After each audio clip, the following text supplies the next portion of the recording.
Bugün İngiliz yapımı The Descent filmi hakkında konuşmak istiyorum.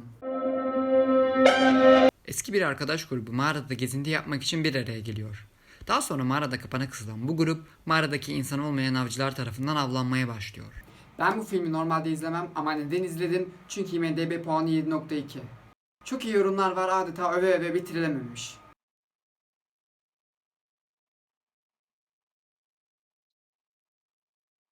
Ve tabi bir de İngiliz aksanı var. So what do you want? A bowl of war. A bowl of war! Peki ben bu filmi neden normalde izlemezdim? Bir kere ben yaratıklı korku filmlerini hemen hemen hiç sevmiyorum. Sevmem için yaratıklarla ilgili oldukça orijinal şeyler olması lazım. Filmdeki yaratıklar bana ucuz ve basit geldi. Sürekli korku filmi izleyen biriyseniz bu filmdeki yaratıkların sizi pek etkileyeceğini zannetmiyorum.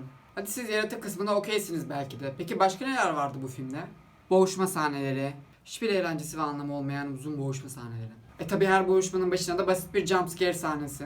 Ama 2005 yıllarında böyle sahneler popülerdi. Süper kahraman filmleri, Tom Cruise filmleri, James Bond, Jackie Chan filmleri bilmem ne. Hırgürlü aksiyon sahneleri hep popülerdi. Ama ben böyle sahnelere fazlasıyla doydum ve artık böyle sahneler benim ilgimi çekmiyor. Bir başka eksiklik daha söyleyeyim size.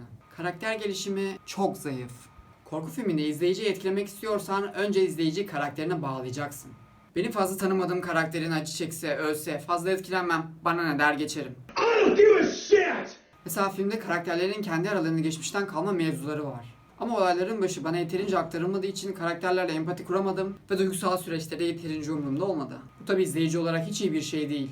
Sonuç olarak karakterler yeterince ilgi çekici olmadığı için filme birazcık tepkisiz kaldım. Film bence görselliğe çok ağırlık vermiş. İşte kan, vahşet, dehşet bu tarz şeylere çok odaklandığından senaryo kısmı pek olmamış. Oysa senaryo neredeyse her şeydir. Senaryosu kötüyse o filmi ben beğenemem. O yüzden bu filme benim verebileceğim puan 10 üzerinden 6. Ki benim puan standardım düşüktür.